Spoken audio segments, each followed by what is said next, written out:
Recording. Stand in front of me. Alright, for today, I had planned on bringing 3 or 4 sheep here to let y'all do this. Changed plans a little bit. Spent 45 minutes chasing these sheep around the field and only got one. So we have one. This is bottle lambs, a little easier to deal with. The rest of them be running around like maniacs. So what we got, I got a handout for you. If you don't mind, will you pass that out? And on top I have an induction question for you. And the question is, how often do you think animals need to be dewormed? I'll give you a minute to think about that. I'm talking about any animal. How many of y'all have animals? So everybody. I have one at some point in time.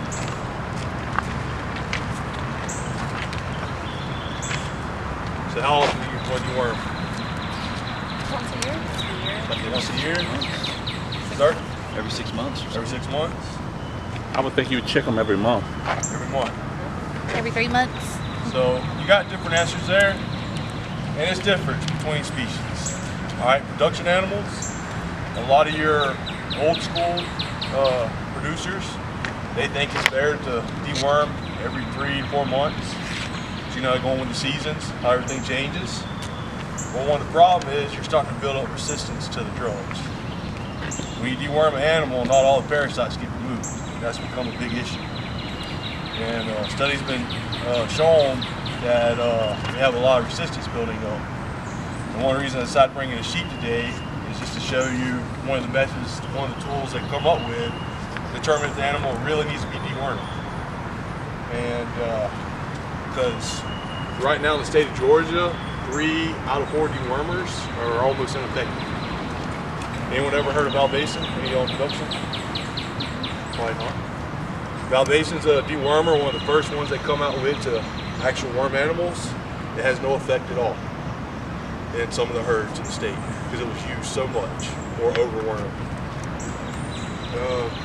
So they want to come up with ways to actually recognize issues and decide if they actually need it or not. From appearance, what would you think you consider one needing to be dewormed? If they looked puny, didn't have much of an appetite, swollen stomach. This one have puny, not much appetite, start seeing a swollen stomach. Start to look at this, I know they're wool, but it looks real dull. A lot of times you look at their hair and everything, you start seeing a difference in them. They're not real slick looking. Sheep, it's hard to tell for that concept, but if you're looking through, you see how it's getting a little bit of a belly here? It's on the verge, it's starting to get a little wormy, just from appearance. I know a lot of times with wool, you want them to grow wool, because that's one of the main factors you're getting from them. So sometimes you can't just go off of appearance. We have to go and analyze. What's another way of checking to see if they need something? Stool sample. And not a lot of producers do that. They think it's time consuming and everything, having to collect it, and it's costing money to send it off to the lab to be checked. So that's where they come up with this idea of checking their membranes in their eyes and seeing how much the blood flow is. And it was actually started in South Africa, and it's called FAMACHA. It's produced by 3 researchers there, and it's a study. They go in, look at the lower membrane of the eye, and see how anemic they look. And I'll let y'all come up here in just a second and compare. So there was 2 things I may want to do today. We only have 1 sheet. There's actually 3. I have to add 1 because of the producer. But we're going to talk about handling, how to do the FAMACHA eye score. Then I was going to demonstrate for y'all how to set one and trim their hooves real quick. I just added bonus. So now we got time. So when we're handling a sheep, I know this one's on a halter, but if it wasn't on a halter, there's 2 main areas that you want to grab, especially for when you're moving an animal around, a sheep or a goat. You want to have one hand underneath the jaw. This right here is pretty much what you're going to call your brake. You're able to pull the head back, and it'll stop it from walking. Back here where they remove their tail, that's what they call their docking their tail. So they call this area the dock now. So you put your hand right there under the vertebrae, and you just pull it, and it makes them walk. And you pull back and make them stop. So those are your 2 control points. On that paper there, I gave you a little check sheet that I was gonna do. We had 3 or 4 sheep here, but sorry we don't. Any of y'all want to try this, I'm glad to demonstrate and let y'all do this. But this is all about holding and controlling the sheep. Another thing is if you're holding one in an area, if you have a good hold of their head, they're not going to try and do anything. So you can brace it if you're in a standing still point where you need to just hold it there for a minute. But like I said, movement, you always want to make sure you have one hand below to help bring it forward and you pull back to stop. As protecting the FOMACHA system, alright. So I printed out a couple of these. Put your pass these around, let's see if I can see these. I'm gonna keep one. Print out 4 of these. They're not the exact one. Printer quality wasn't great, but it gives you an idea. So this is the FOMACHA system. And based on this, you have 5 levels of the color. From dark red all the way down to a real white pinkish color. And they're based 1 to 5. So we call these scores 1 to 5. On these scores, 1 and 2 are really good. They have good blood flow, means they're not anemic. 4 and 5, they're pretty anemic, meaning they got a pretty good strong amount of worms in them, parasites, that you want to take care of pretty soon. Otherwise, they're going to get really bad off. You're probably going to lose your sheep. And 3 is borderline in the middle. And the concept with this is you go in and check your whole herd. If you have any 1s or 2s, you're going to leave them alone. And then we actually have paint. We'll go in and write the number, spray paint. We'll write their number on their back. When it's all said and done, we'll go back and deworm the ones that need it. Now, if we have a 4 or 5, we're going to go ahead and deworm them right then. 3s you don't want to really mess with unless you've got 20% of your herd of 4s and 5s. And why is that? What do parasites do? So they're reproducing pretty quick. They have a life cycle. They poop them out, they grow on the grass, the parasites grow up the stem of the grass, the sheep pick it back up, and they're constantly reproducing. Well, on this system right here, it's best to probably check once a month, especially in your hot, humid months. Over the winter, you probably get by every 2 to 3 months. But especially during summertime, spring and summer, that's when your parasites are really flourishing. You want to check pretty regular. And like I said, we just want to deworm 4s and 5s and 3s. If 20% of your herd are 4s and 5s, we'll go ahead and do them. Because the next month, they're going to either be a 4 or 5. And the concept is you're eventually going to see some sheep that never have to be dewormed. They actually build up an autoimmune to the parasites. And once you see those, you have records of it. Well, those are the sheep you want to keep. And start getting rid of your ones that are real susceptible to parasites. And so that way they don't pass it on. Thing, like I said, we're building up the resistance. If we deworm every month, you have parasites left in, probably 5%. Well, that 5% is going to mutate, and they're going to build up resistance and breed with other parasites. It's going to cause a problem where that's all you're going to get. So that's that. So handling, here's the eye score. I'll bring it up for a second. So what we're going to do is you're going to take the sheep, you want to check both eyes. You're going to push down on the upper eyelid and pull down on the bottom. Can y'all see that? In comparison, who can tell me what that looks like right now? Pretty bad. Like I told you, y'all can see from the sheep, the pot belly is sort of dull looking. You want to check both eyes. Look at this one. I grabbed this one just so y'all can really see the problem. This one right now is a 5. It's got a 4 in the right eye, a 5 in this eye. The reason I did that, you want to check both eyes because sometimes you might have one might be a 2, the other one might be a 4. Always go with the worst one. And that's one of the reasons I wanted to show you all 5. I should have brought y'all one to show you the difference in actual appearance and to compare them.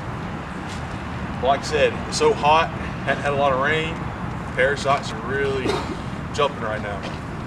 The field that they're in, the grass is this tall. And one thing about sheep, they love to eat the fresh stuff.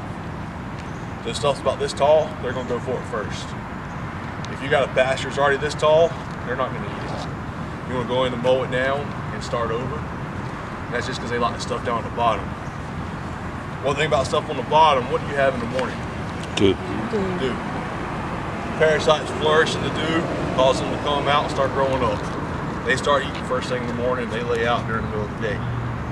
So that's one of the biggest concerns in production is parasites. So that's why I wanted to show y'all this today. One of y'all want to try this? And I don't want you to get dirty. They're gonna get dirty.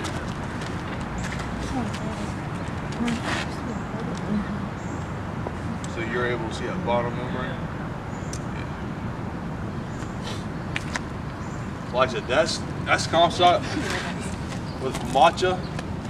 And like I said, the other thing I want to show y'all, a little extra. No. I wanted to lay down, but I'm going to show you how to set them.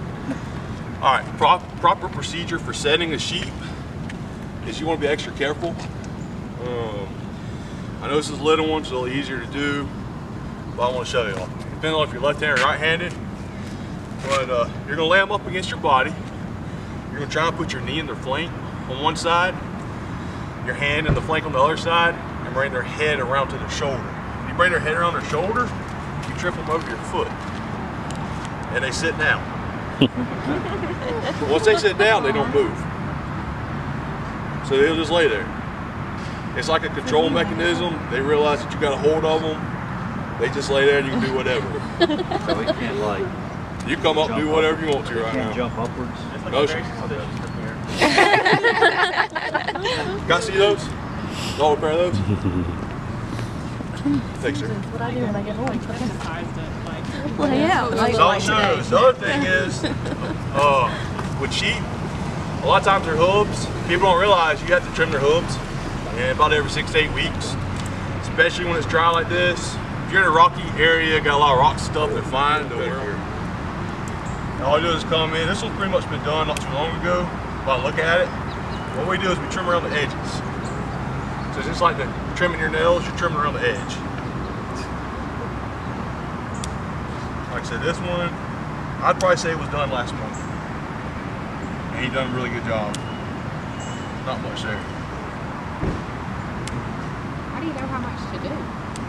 Alright, so y'all come up here a little bit if you want to. I'll show you. So you have your hairline.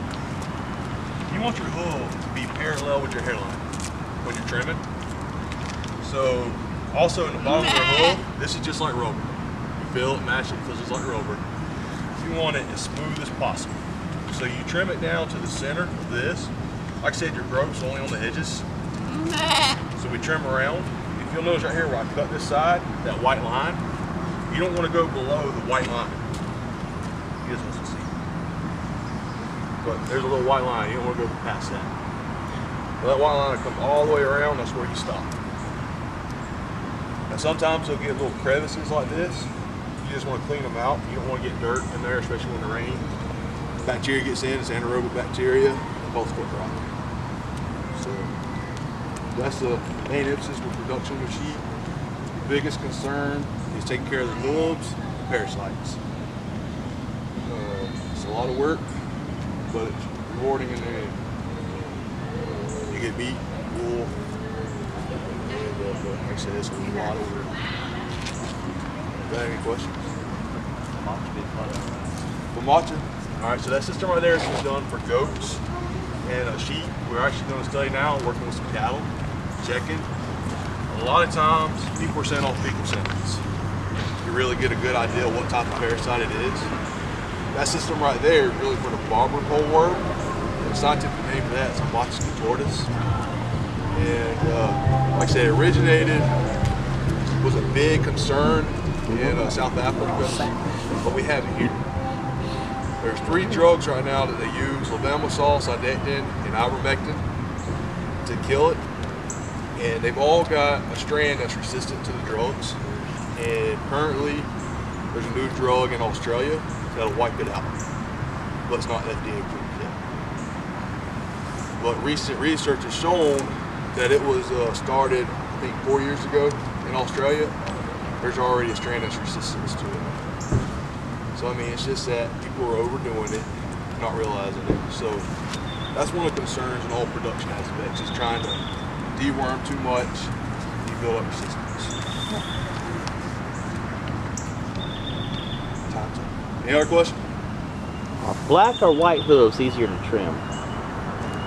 For me, most of these are gonna be black, especially sheep. Goats, you're gonna see some white, and the white's a little bit easier to see because you're gonna see where the white line is. It's actually a big comparison. It'll be a darker color versus a lighter color, so they're definitely a lot easier to trim. Like I said, the biggest thing for these is if you look at the hairline, make it parallel, and also the very center. Like I said, it's real smooth, feels like rubber. As long as you have this all clean and flush, parallel to hairline, you shouldn't have no problems. Some people like to go too far, and you're gonna hit a blood vessel. It's just gonna squirt out. Don't panic. Just like feel like just cutting your fingernails a little too close. That's all it is. Only seen one person pass out from it. But no, any other thing? We good then? Thank you all.